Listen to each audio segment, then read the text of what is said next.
in the studio here, we already have our first guest, seated, talking about Emmanuel Osemeka. Thank you. It's good to see you. Good morning, sir. And should I say happy June 12th? We should say that. Of course. Of course, we have every reason to celebrate. Absolutely. Yeah. Right, okay. 26 years of unbroken democracy. Again, 32 years of the commemoration of the June 12th. Two significant days put together. Let me get your perspective. First, on the democratic journey, Nigeria's democratic journey. Let's give it a wider perspective now from the First Republic to date. What do you make up with our trajectory? Are we progressing or retrogressing? Quite an interesting mix there. If you take a look at our democratic journey from the First Republic to date and do a postmortem or do a comparison, we wouldn't be doing ourselves, any favors or doing ourselves any good. Some would say that the First Republic and probably the Second Republic had the best of Nigeria, or we had the best Nigerians at the time. Men and women who had vision, who were patriotic in the real sense of what patriotism, connotes. Men and women who understood what it meant to be a Nigerian, to be part and parcel of the building block, after the independence. Maybe some would say that these attributes, came about because majority of them, if not all of them, fought for the independence of the Federation. And you take it stretch through the military years and of course the current dispensation that we have, which you have succinctly, clearly showed that as it's 26 years. Yeah. 26 years of uninterrupted democratic rule, from one democratic government to the other, and of course 36 years after the June 12 annulment of the June 12 presidential election, which was won by Chief MK Abiola, of blessed memory. Right. Unfortunately, I would say that the actors within this dispensation have not lived up to, their bidding or their expectation. Some would say that, yes, I can say that because the long or the protracted military rule, changed the psyche of the average Nigerian, ditto the average Nigerian politician. Some say, that the military came and entrenched corruption within the fabrics of our society. And I say, some will say they also existed, as they say, to fight it. Oh, definitely. That's what I'm about to say. The military, the first military incursion, came as a result of the same military accusing the players, the politicians of those days, of being irresponsible, highly corrupt, and and they had evidence to show for it, even when they came into the political arena. And for every successive military overthrow or military government, you keep hearing the same rhetoric. That the country is bleeding, the poor are still getting poorer, the politicians are lining their pockets with the national treasury, and that poverty is not being tackled across board, from the local government to the state government to the federal, So whenever you listen to those first broadcasts that heralds every military takeover, is the same old story. And you come to, from 1999 till date, every first speech of all the presidents we've had, the three presidents we've had, from Olusegun Obasanjo to Goodluck Jonathan to, Yaradua, then of course Goodluck Jonathan, and of course Muhammadu Buhari and Bola Ahmed Tinubu. So we've had 4. Yes. Each, when you listen to them, the message is the same, but the words are sort of changed. So, in my view, I would say it's more of the same. We haven't made the kind of progress we ought to have made. Well, which brings me to this particular question. There are notions that democracy in Nigeria has underdeveloped the country, continuously underdeveloped the country due to the fact that we are still not where we need to be. And as it has been, people have wanted to come off under military rule, and still we've not moved further than where we were. I would say no. I would say no to that. Democracy actually has entrenched, some level of improvement, or, for want of a better word, there has been some appreciable progress made in the country. One, many Nigerians today, to a very large extent, know their rights. So it's one thing to know your right, and it's another thing to have your right exercised freely. Under the military government, we may all know our rights, but you are not able to exercise your rights. Don't forget that under the military rule, we are not able to exercise our franchise. Under the military rule, we didn't have free speech. Under the military rule, we didn't have free press. Under the military rule, I probably will not be here talking. Even if you invite me 1 million times, I might not be here talking. Under the military rule, we will probably not have the state assemblies.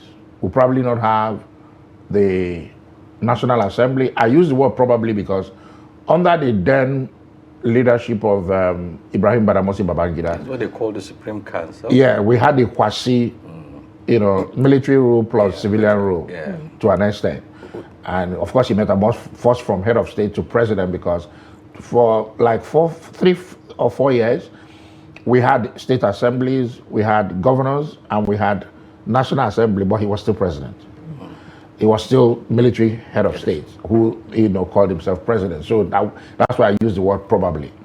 So we've made some appreciable progress, but we've not really moved the needle.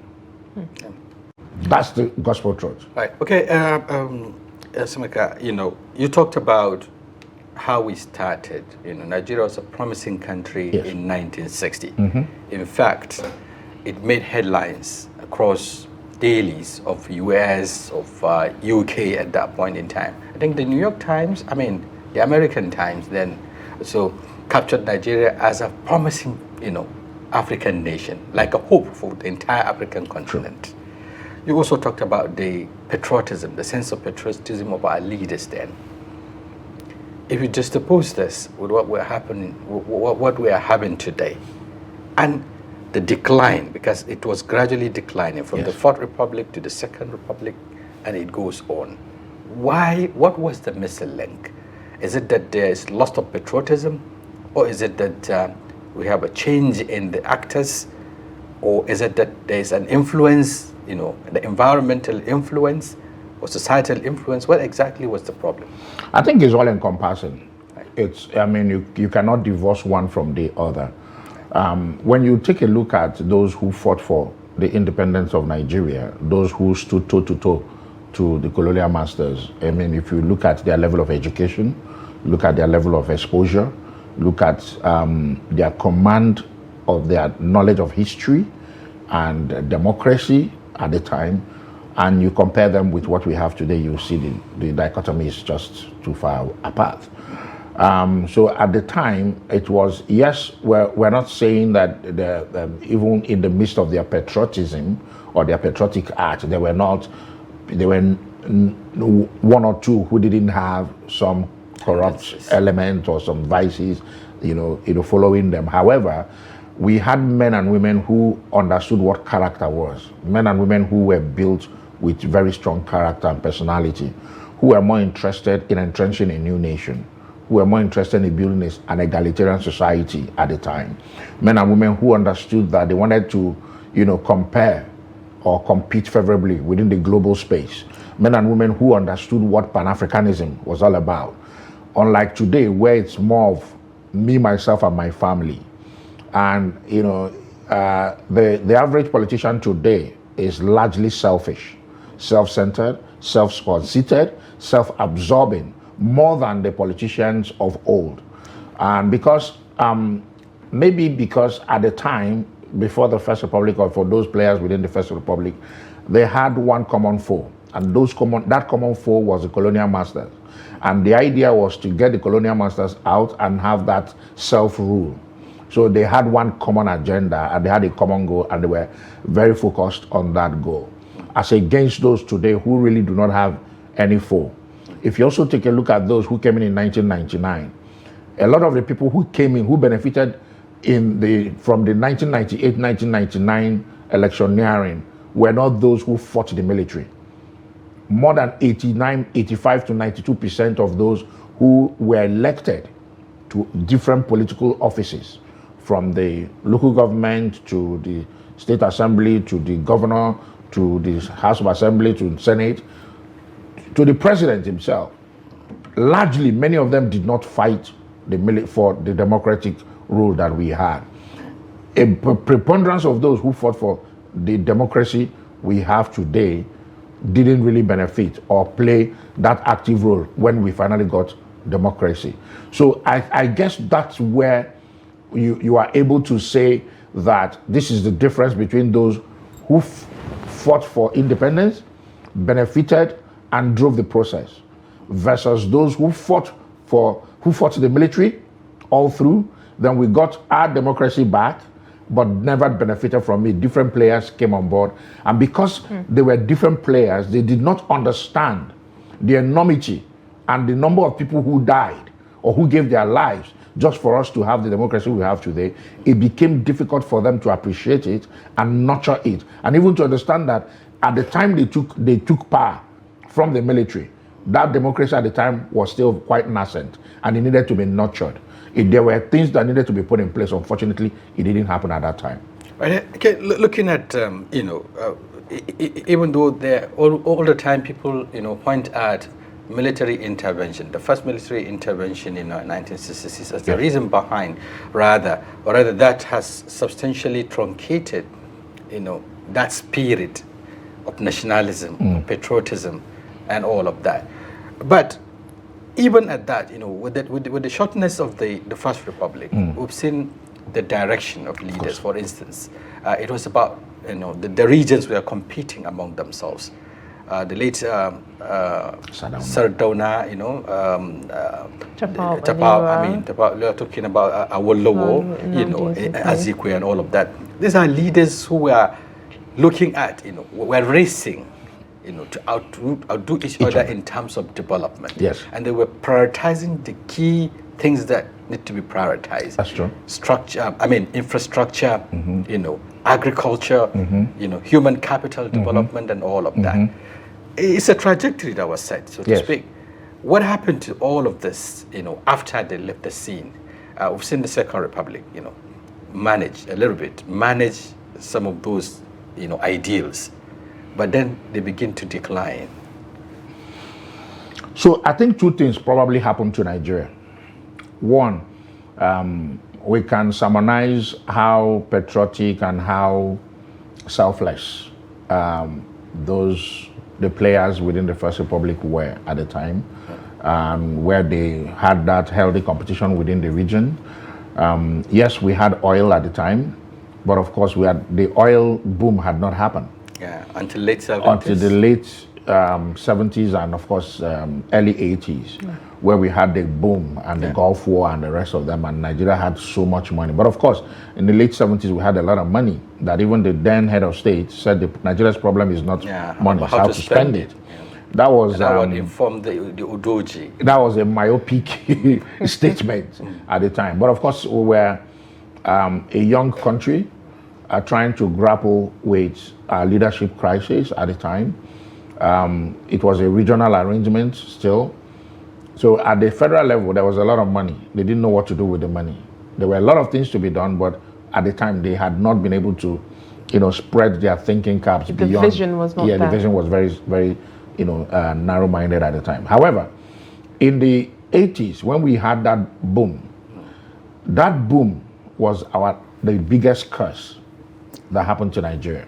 That oil boom, especially the Gulf War.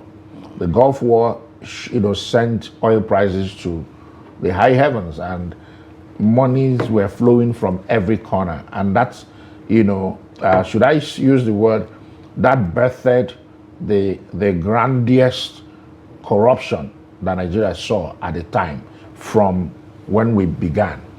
And that created laziness at all levels, because there was just too much money, and the states or whatever structure we had at the time, federal structure we had. Don't forget, we moved quickly into a unitary system, right. And that unitary system centralized everything, yeah. And that system made the head of state or the president so powerful that he could do just about anything.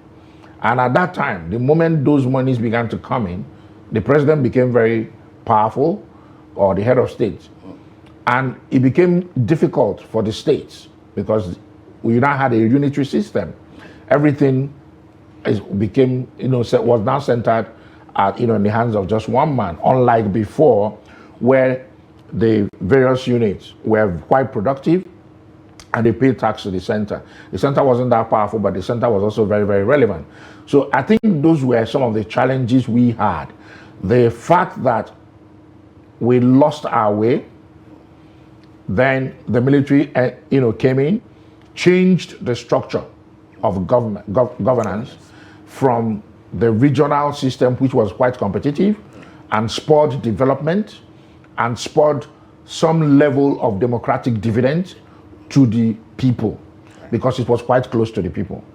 Then the military wanted more power, centered around one man, because of their command and control structure. That structural change, made Nigeria different completely. Became difficult to organize the nation. Became difficult to even understand the needs of the people, because the decision making went too far away from the people. And of course, which is the very essence of democracy. The very essence of democracy. And it continued even onto the democratic system. Nigeria still operates a unitary system. But then when you talk about democracy, it's politics in itself. Would you say that the cancellation of the June 12th elections that happened in 1993 changed the trajectory of politics in Nigeria? Not necessarily. June 12, 1993 was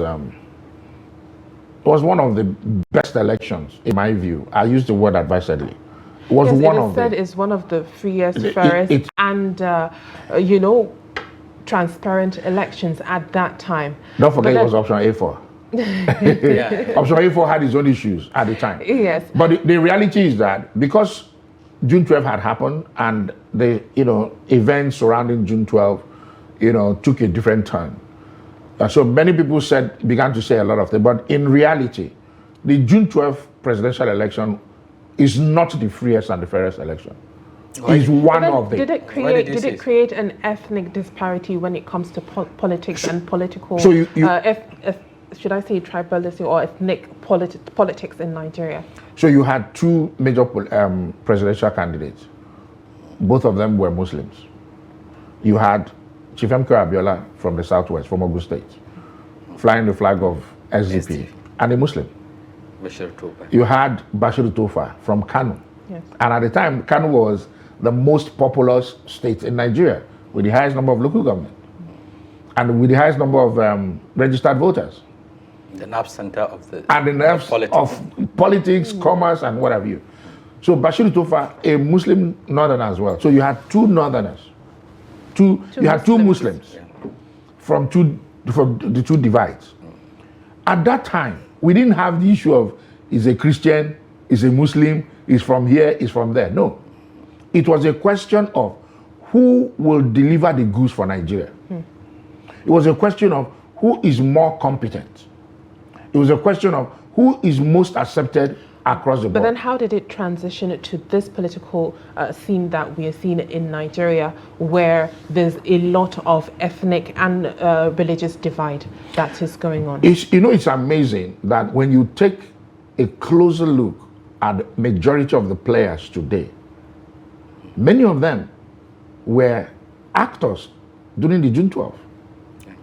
Many of them were serious actors during the June 12th elections.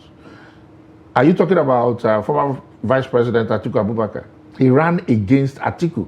He ran against Chief M.K. Abiola. He stepped down for Chief M.K. Abiola. The primaries. At the primaries. Are you talking about the current president, Bola Ahmed Tinubu? He was an elected senator. You just take a cursory look at... So you would say these are old hands. Old They've hands. been there. So why is it that as the political scene is going in Nigeria, it is not comparable with what it was then? The evolution of man and the evolution of society. Things have changed. Technologies have come to play. When we did June 12th, it was option A4. Many people may not even know what option A4 is. Option A4 meant that the candidate or the poster of the candidate at the polling booth is placed and you stand behind that, that line. It's a direct kind of... like indirect primary that they are doing today. That's option A4. Election. You have to be there. You have to be present. You have to be present to be counted. And now don't forget that in some cases like what we have today, we still do option A4.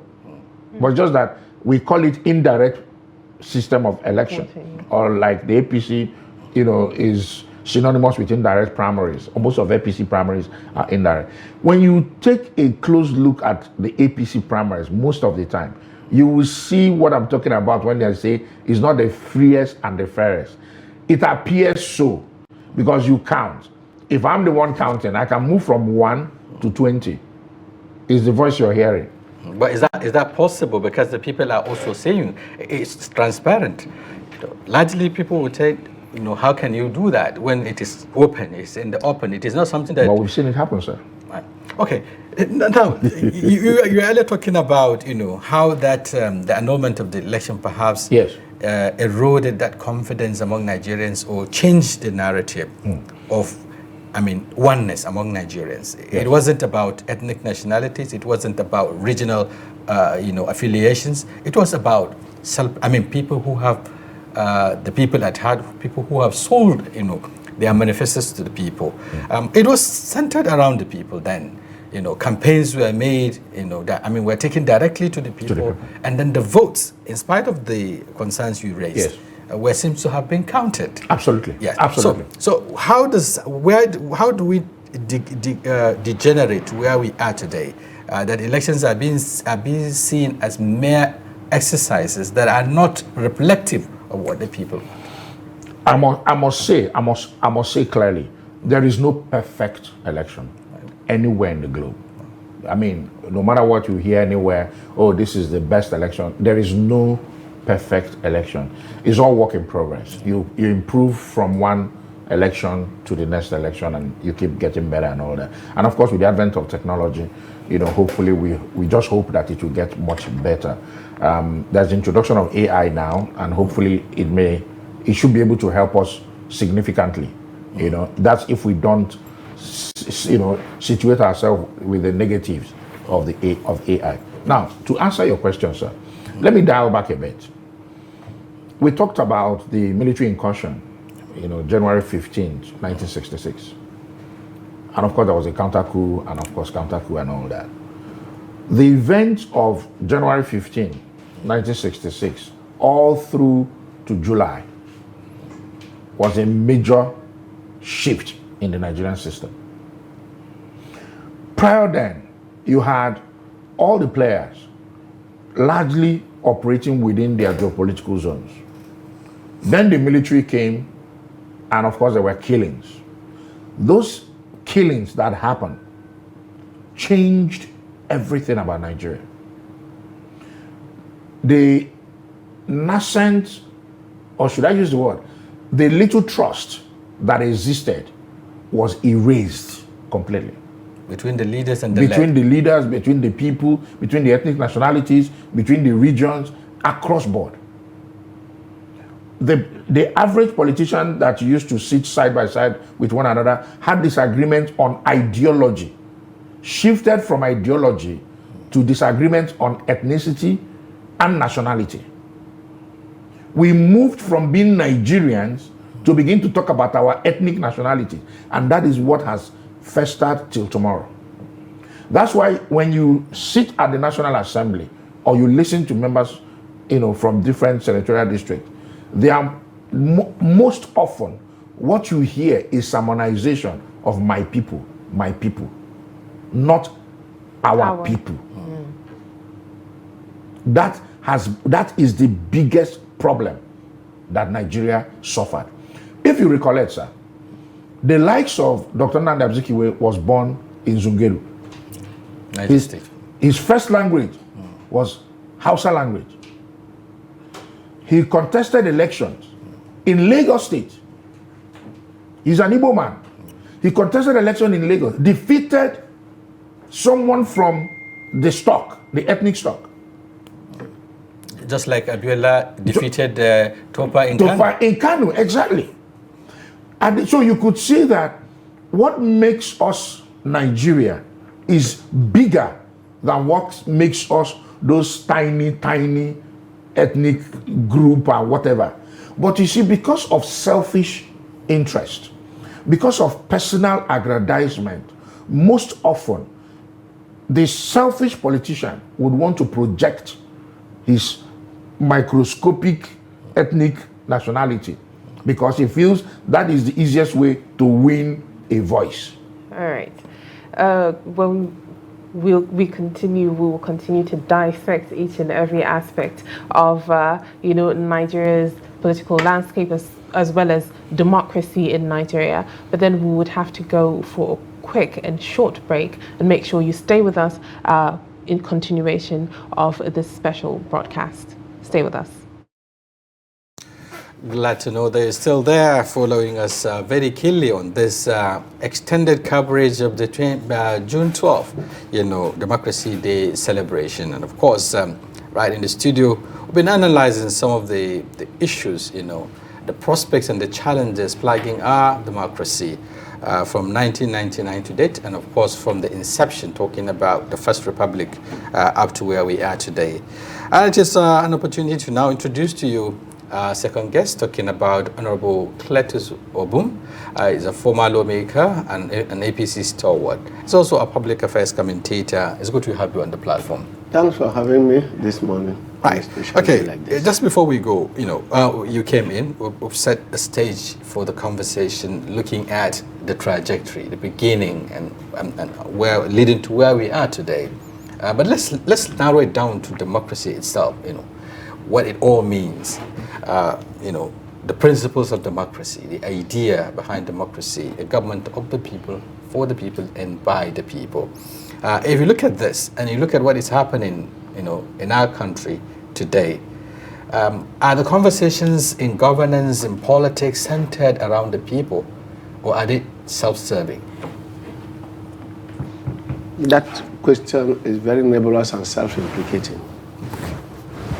The reason is that the general notion of governance and indeed human existence is built on insatiety. That is the constant quest for man to be satisfied and to satisfy his needs. And that being impossible on planet Earth, is not within the mortal being to be satisfied. Therefore, the constant shift to ask for that which will satisfy man, and especially the greater majority of the people in a society, is what creates what you are calling democracy, or any form of government for that matter. So when you start singing democracy as if it drops from the air, it is a society built by man for the purpose of, as much as possible, aggregating interest to satisfy the greater majority. At no time can that greater majority. Unfortunately, the greater majority of the people, even when they are satisfied, are governed by those who are visible in their voices. So the notion will constantly begin to look more elusive. So when people say that it is elite opinion that parades as public opinion, they are to a large extent correct in the area in a democracy. Who are the people talking on TV now? Not the cocoa farmer in my place who sells a 50 kg of cocoa for 1.2 million. If you say anything about Tinubu, they will kill you, they will stone you in my place.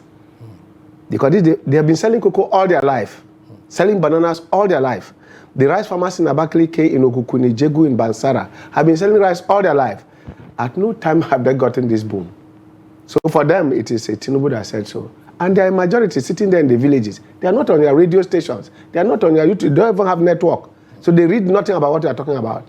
So now if you take those majority, those who now shape their opinion, and those who come during campaigns and tell them that the road that you are going to your farm ought to be tarred.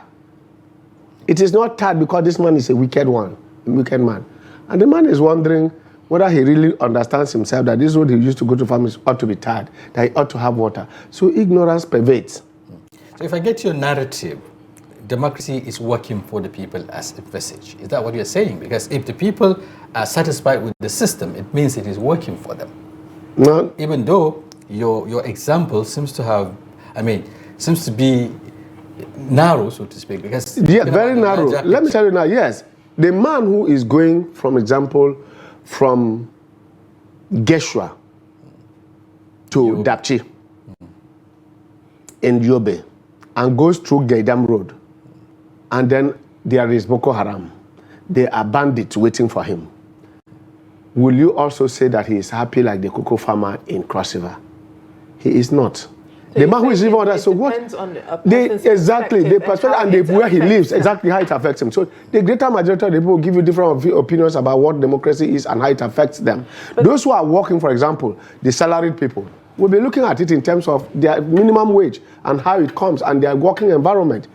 The private worker who is a welder, the plumber, will be looking at how many houses he builds in a day and how many plumbing jobs he does in a week and whether it has improved his condition. That is how he judges it. But like I said, when you aggregate all that, you will find that those who complain will be less in number. All right, we know that democracy is, should I say, acknowledged as the best form of government, and it could inherently be seen as emancipatory and guarantees popular participation and freedom in all ramifications, with a greater peace and security, protection and preservation of human rights and others more at the end of the day. Do you believe that that is its definition when it comes to democracy in Nigeria? Because earlier you said it depends on someone's perspective when it comes to how it touches their lives. Yes, I'm happy with your question because you narrowed it to Nigeria. I don't believe that American democracy can work here. And American democracy cannot define Nigerian democracy. Yes, the baseline is about people coming to make choices. We do so. Africans are naturally a garrison state. We are now learning and coming into a new form of government on account of our cultural interaction. Culture here meaning forms of government being exchanged on account of cross-cultural currents of coming together of the world, globalization in modern terms. Before now it was adventurism, conquest, British Empire, German Empire, the fall of the German Empire, the Roman Empire and all that. Each empire comes and goes. But like we said today, the democracy in Nigeria has improved in leaps and bounds that only those who are poor history students of Nigerian politics will say that we have achieved nothing. Some will tell that it's better for us to go back to the First Republic, Second Republic, which they never saw. Some will tell you only recently that it's even better to go for a military regime because they never saw it. As young journalists, we were all haunted, hounded. You can't stay in this studio this morning and be calling the name Abacha and still remain here. The whole of this place will be surrounded before you go out of here. But and we're all detained. You said democracy has improved dramatically throughout the years. What in particular has improved in Nigeria's democracy? In all facets. Mobilization of voters, consciousness of voters, number of voters goes up and goes down, but at all times, the consciousness of Nigerians about who and how to elect a leader is there, and the forms of cheating, rigging, and all that have reduced dramatically. Yet, I will insist, in the spirit of June 12, to tell you that option A4 remains one of our best options that we must return to, and never to get carried away by technology and telling us the American form of government. Even the so-called technology, remember, Al Gore versus Bush Jr., where was the election rigged? It was in Florida, where the younger brother to George Bush, the presidential candidate, was coming from. And when the Al Gore Democrats went to court, what did they say? They should go and do physical counting. The recount couldn't take place because it was time barred. Mr. Osemeka, so that is American democracy of over 200 years. Yeah. You are just barely 24 years, and this is the first time you are running 26 years uninterrupted. Yeah, Mr. Osemeka, I had two takeaways, from his submission, and I want you to, analyze that, also to give your perspectives. He was making an analogy, trying to do some comparative analysis in terms of how people perceive the performances or otherwise of this government, and he was making reference to certain farmers in, particular region. And the essence of democracy, perhaps, is to provide an inclusive governance. That's one. There has been outcry that some people have been marginalized, in terms of development. Resources are not shared, fairly and equitably. That's one. And then two, he was also talking about, the fact that, we shouldn't compare our democracy with that of America and all of that. There are also growing conversations around the need to domesticate our democracy, to tinker with the democracy we're operating to meet up with the current realities in our country. Let me get your perspectives on these two issues. Okay, let me start from here. I think sometimes we, as a country, sometimes we confuse what we truly want or where we truly want to go to. We copied the American system of democracy, should I use the word. But we're not practicing what America is practicing. Before he came into the studio, I recall telling us that we still operate a unitary system. Okay, so from the military unitary system, we've maintained the unitary system masqueraded as federalism. Yeah, even though we have the federating units. Yes, we do have the federating unit, but are they really truly, federating unit in the real sense of? That's a conversation for another day. But like I said, that's why I said that sometimes it's as if we are confused as to where we are or where we are going to. If you want to copy something, you copy properly and do it the way it's done. Or you copy and do it the way you want that will suit you. I think people like former President Olusegun Obasanjo has been one of the biggest, the loudest voice on the African type of democracy or the Nigerianization of our own democracy, the one that suits us. Because if you read history, you will realize that before even the colonialists came, Africa had their own system of government, and they governed themselves properly. It will be their word against us to say that, what we had was wrong, or what they had was better, or what have you. Before they came here, we had the Benin Empire, and they had already built quite a lot in that empire before they came and all that. So when you talk about, there are many things you can take a look at, and you have different opinions to them. Now, in addressing or maybe speaking to some of the things he talked about regarding democracy not being self-serving, rather an opinion of two individuals, I may differ a bit, because the reality is that from our own understanding, and I stand to be corrected perfectly, is that democracy is meant to work for everyone. Inclusivity. The color of that working might be red, blue, white, green, or what have you, but the point is that every individual should be able to feel a pulse of that democratic dividend. That is why politicians sermonize it all the time. That's why they say, I'm best suited to represent you. And I'm glad that he's a former lawmaker and he represented a constituent at the time. And I believe he was able to convince his constituents that he's going to do A, B, C to make their lives better. And that's why they, as a group, they came out and said, go for us. Now, to use the cocoa producers as a parameter to say, the government is performing versus the man who comes, who travels through the Gaidam Road and faces Boko Haram, that contradicts one another because it speaks to the fact that democracy can be self-serving. Because in this case, it's talking about self-serving. However, in my view, I believe that, for example, the idea of the coastal road is a fantastic idea. A fantastic idea, but in my personal view, the timing of that construction, for me, is wrong. Because the country does not have, one, the resources, and two, the time, and the government will not complete that road in 4 years or even in 8 years. Why? The history of road construction in Nigeria has shown that we cannot even do 400 kilometers in 8 years. Is that the reason why we're commissioning 30 out of 470? That's a different conversation, that but then, we might want to look at. Do you believe that the reason that there are those kind of failures is because we bite more than we can chew? I don't think it's because we bite more than we can chew. I think it's the structural defect of our procurement system. We run an envelope system, for example. I saw a post where India or thereabout did about 800 kilometers of road. In hours. In hours. Why? The number of hours. Because of the envelope system, because of their system, their structure. The reality is that when President Trump was about to leave office the first time, he made so much hue about reconstruction of the highways and byways of America that they all dilapidated. But he didn't really do anything about it.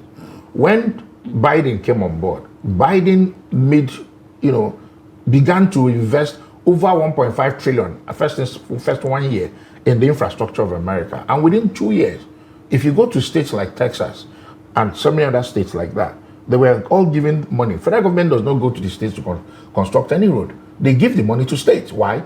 The states operate within their states. That is how federal system works. In Nigeria, the federal government will leave Abuja to go and construct road in my village that they know nothing about. That's one of the challenges with our system. Because if we are going to do a coastal road from Lagos to Calabar, crisscrossing 4 or 5 states, that money the budgeting should be done in such a way that the money should be given to each of those state governments, supervised by the federal government through the National Assembly or through whatever structure we put in place. And if that construction begins from each of those states simultaneously, that road will be finished in 2 years. Even though it might be difficult, some will say, because we've seen how the subnationals are managing even the resources accruing to them. Right now, as we speak, all hands are pointing at the center when the subnationals are not doing that. And let me get, this is precisely where I want to interject. Yeah. I didn't want to interrupt you. You completely misconstrued me when I was talking about contradiction. I was saying to you that the insatiety, the inability of man to be satisfied is what has made it, and that from wherever you are standing at, you will now know whether democracy is not working. My farmer in my village will tell you this, but the man who is suffering Boko Haram will also tell you that this government has failed. That's the point I was making. Never to the effect that I was only saying about the diversity and the needs and how perspectives change on account of your position. Okay. But then do you believe that if Nigeria tailors the way it does its politics, elections, democracy, will it be better serving and more efficient to the country? The intentment of all democracies and all societies, even in autocratic societies, the intentment is to satisfy every segment and person within the polity. That is the intentment. But the actual execution, how does it pan out? And what we are looking for here is the solution of how to make and improve this democracy in a manner that it affects positively all segments, sectors. Sorry. That is what we are calling inclusivity. From the cripple to the high flyer, from the artisan to the professional. How do you cater for them? How do you create an environment? The work of government is not to do business and make people it is to create an environment in which a professor should be happy to do his research. I got a professor from the University of Ibadan who was taken in by the army in NDA to do some research for them for 1 year. He has been there for 8 years. They don't want him to leave anymore. He is also not willing to go back. He said, my office in Ibadan, I barely have light. I have to be running home. The lab is in the school. My generator is in the house. My office don't have. But here, sitting here, I sit in the office from Monday to night, from Monday to Saturday. The reason is because the facilities here, I can walk and read and write. He has produced volumes and volumes. Sitting here for 8 years, he has done more than 5. He brings other professors from across the world. What is that? Working environment has changed and is convenient. So also the mechanic. So also the trader. who brings crops from Utako market and goes to Kaduna to go and bring his tomato. All these have to be aggregated to make governance come down. Like you said, I was a lawmaker. I started as a young lecturer. My community saw my activities as a youth leader. I never bought the form to even contest an election. I was virtually conscripted and said, you must contest. I said, please, it was under the military, so I never believed in the military as an activist, especially after June 12. I never again believed that Nigeria can have democracy. I never believed that military will hand over. So I was not interested. And that's what the misfortune we had in 99. Those who ought to be in politics stayed out of politics because of the experience of June 12. That was the misfortune we had. They never trusted the system. Yes, anymore. I was one of them. We were all arrested in Calabar, taken to Lagos, came back with Basi and others like that. But at the end of the day, where do we land ourselves? Accidental leadership occurred to us. People who were never prepared for power and those who just were brought in on account of patronage. He's my boy. He's my PA. Your PA becomes chairman. He later becomes House of Assembly member. He becomes senator. And then he has no business in governance. He has no idea about it. For him, it is for pleasure.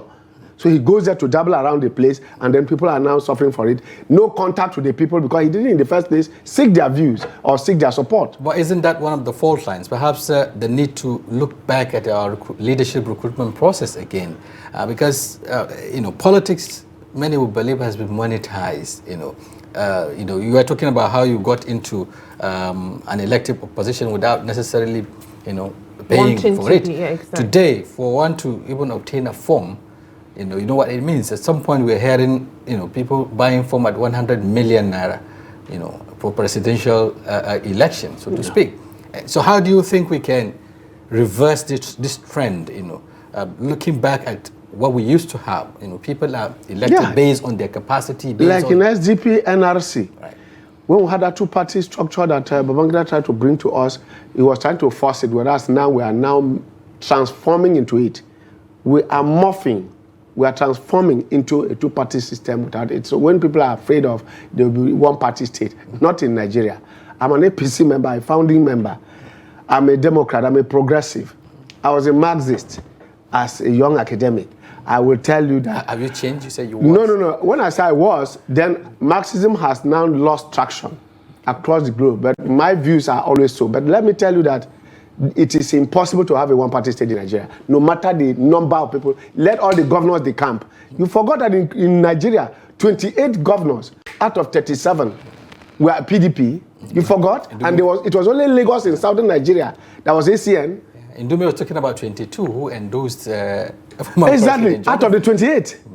22. Yet what happened? So Nigeria is structured. Nigeria is made from God. It's made from heaven. It is impossible for any man to cage Nigerians. I've made that point everywhere, even as an APC. And I can tell you that this president will sponsor opposition against himself if he discovers that Nigeria is becoming a one-party state. This President Tinubu will come out.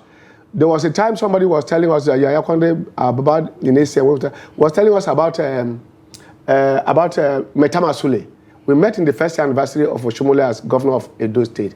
And Wole Soyinka and others were seated. And then he now said, this man was denied presidency of Nigeria in 1979 because he is too joyful and too entertaining. That the fear was that one day he will be coming on the road in a presidential convoy and see people dancing, he will jump down and start dancing. So is this president. One day you will find that when he discovers that there's no opposition against him, he will come out and start protesting against himself. Okay, Asimaka, looking at that and what we are having, the realities on ground, and the fact that there is need for, he talked about the power belongs to the people, in essence, and that's what democracy is all about. But there has been a lot of concerns as to how, the systems, the institutions are working. And this is very fundamental. In democracy, the systems have to work in the interest of the people. Mm-hmm. But today the concern is that the institutions have also been hijacked. So how can how can we change this narrative, to make sure that Nigerians now take control of the system, the people themselves take charge of the system? Okay, so I'll dial back a bit again. I'm glad that my brother made some clarifications, and also He's a member of APC. I'm not a member of any Political party. So I don't belong to any political party. Maybe the Nigerian I won't believe party. you. You don't need to believe me, so it's not It's necessary. very important. But the reality is that, one, the only way the people will own the process is when we begin to obey our laws and our rules. And when there are consequences, real consequences for bad behavior. When you look at Nigeria today, you see a lot of misdemeanors left and right. You see a lot of people breaking the law, and there are no consequences for it. And tomorrow you expect people to enforce rules and laws. It's practically impossible. So, for example, you have a system where the law says you are going to do A, B, C, D to achieve E. And the drivers of the process does A, B, and tells you you've achieved E. Have you, kept the law? The answer is no. Something is missing. And when you question it, it's glossed over, and that result, E, stands. You can't, just by, word of mouth or by fiat say the people must own the process. You must begin to institutionalize whatever reforms and make it practicable for the people to see clearly that if I do A, this is the result. If I do B, this is the result. If I do C, this is the result. But Nigeria of today, from what we have seen, right, clearly shows that we are a people who are not willing to even obey our own ruls. So and lack our own of regulations. fall through and accountability Is a major, the system. exactly, that's number one. Well, there's one question that I would want to ask, because as always, when it's Democracy Day, when on May 29th as well, the people were waiting for an address from the president. And as it happened on May 29th, it's the same thing that happened today, which is June 12th, which is a monumental day, and they did not get an address from the president, which I would say sets the tone for the day, sets the tone for the celebration. Everyone wants to hear what the president has to say to them. How do you think that would rub off on Nigerians? So it goes back to what I said, in my last submission. Number one, I'm still very confused. Our Constitution, 1999 as amended, says that the Democracy Day is May 29.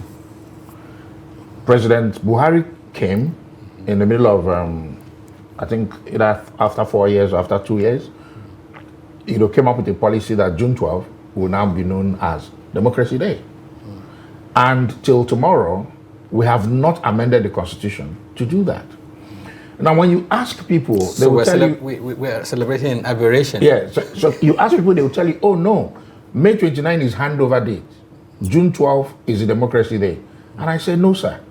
Our Constitution says, I didn't write, you guys at the National Assembly did it, or you inherited it, and you've been amending the Constitution every time. You've not thought it wise to change it. And it goes back to the fact that I had a lot of expectation that the president was going to make a speech on May 29. But later someone told me, the president would naturally not make a speech on May 29, but June 12. I said yes, and especially the fact that he was one of the, heavy actor or serious actor, in the June 12 struggle. And until last night, when I was watching the news and I saw the cancellation of the national broadcast, and being moved to an address at the National Assembly. I didn't know that there was a plan for the president to be at the National Assembly today to make that address. That is it, yeah. But however it is, the fact remains that, one, anytime the Nigerian president speaks to the people, because Nigerian presidents often don't speak to people, to Nigerians. Whenever Nigerian presidents speak to people, people are keen because they want to hear. Has there been a shift in policy that will now better my lot or better our lot? Are there new things that is coming up, for example? Americans are angry with Trump. A few of them are okay with what Trump is doing. But even in the midst of that, he addresses the people almost all the time. The other day, he made a very fantastic address and talked about any child born from 31st December 2024 till going forward will get $1,200 in an account, an interest-yielding account that will be tied to the S&P 500 and the rest of. That's a fantastic move. I'm not a fan of Trump. I don't like him, unfortunately, because a lot of his policies does not resonate with me. But the fact remains that when you do the right thing, we'll tell you. For me, I will be honest with you. I had believed or looked forward to President Bola Ahmed Tinubu making a speech, more so when there's so much Nigerians are yearning and seeking answers from him. What we've seen there largely is that it's all been jamboree celebration and, of course, renaming of Nigerian monuments in his name. The things he never built, the things he never conceived the idea of building. He's naming practically everything after himself. Shouldn't renovation now attract such? Renovation? When someone renovated, a monument, isn't that also enough to? Let me clear this. I think like it's a big diversion. It's becoming a bit trivialized when we talk about naming. It is not part of our problem. If you don't name anything about Tinubu and he does well for us, everybody will be happy. If you name everything about him and all of us are dying of hunger, it adds nothing to us. So for me, it's neither here nor there. In any case, under our laws, you are talking about obeying the law. A president does not name anything after himself. In fact, did Nnamdi Azikiwe build Abuja Airport? Did Margaret Ekpo build Calabar Airport? Did Abiola build the National Stadium? Did he name it after himself? The Akpabio Stadium, he built it. Did he name it after himself? It was his successor that named it after himself. So it is the duty of those who are in charge of those places to deal with that. But like I said, it doesn't add to us as a people. Like I keep insisting, because I'm a villager, I always will, each time I go home and come back, I'm never the same because of what I see around me. That in 2024, I don't have network to make a call. If I'm in my village, you can't call me. I can't call you. I can't even drive to my place. If I have to stop midway and trek for 5 kilometers to my place or climb a bike today in 2025. So you think there's no progression? I have had none as a person. My experience is so bitter that I should be a very bitter Nigerian. But if I come in the next 10 generations, I'll remain a Nigerian. The reason because my travel outside Nigeria has not shown me that I have a better place to stay and that I can thrive. Nigerians who are shouting here, keep them in Britain and let them try 1/10 of what they are doing in Nigeria. They'll end up in jail. That's the behavior. Right. Okay. But Mr. Simaka, okay. He made the point that... I want to interrupt. Okay, if you have a question, go ahead. Okay. Yeah. I was going to make the point that when we discuss Nigeria in theoretical terms, because we are who we are, our peculiarities must be taken, our traditions and cultures must be taken, and we are comparing ourselves to the rest of the world. With what facilities, with what background, with what mindset, with what kind of learning. I was just quarreling with my younger one who is an architect and was screaming about how he has stayed for 3 years without a job. And I can ask you, I can tell you this. And I said to him, you should be creating jobs. People are building houses every day, everywhere. Why are you jobless? What is your architecture about? You want to go and sit in an office and be collecting salaries. Is that not what you're looking for? You have no skill. So I want to say that Nigeria is such in a position where we can, with good leadership. How do we acquire leadership? You alluded to it. Our leadership recruitment process must be revisited. Our mindset as people, first of all, must also change. You are a minister. You come back to the village and sit back and say, I want to start a farm. Look at this idiot. He went there, minister. Look at him. He's coming here to struggle land with us. That is expected I should have stolen and come back here with a fleet of cars with police and army following you back to the village. When you now do that, they are deprived. So both ways we have this contradiction. But that leadership quality, I saw in 1993 or thereabout, no, 1985, the Operation War Against Indiscipline, in which you couldn't drop a peel of banana on your own. There's nobody's looking at you. Just because you know that there is, like he said, there are consequences. Once you do that, because there are no consequences, I agree with him totally that the absence of consequences for actions or inactions have led us to where we are. To do so is a function of leadership. Yeah, he talked about something I consider very important. He talked about the need for public engagement. Mr. President was billed earlier to talk to Nigerians, through a broadcast, but later it was, shifted to the National Assembly. It is coming at a time Nigerians really want to hear from the president, for instance. There has been this communication gap, many believe, between the leaders and the, especially in this dispensation, this government, so to speak. Now, the choice of the National Assembly to reach out to Nigerians, many have faulted this, that Mr. President seems to choose where like his constituents now, more of a National Assembly engagement. And this is a National Assembly, many believe, that is almost in bed, so to speak, with the executive. There hasn't been any resistance in terms of whatever the government, it comes to.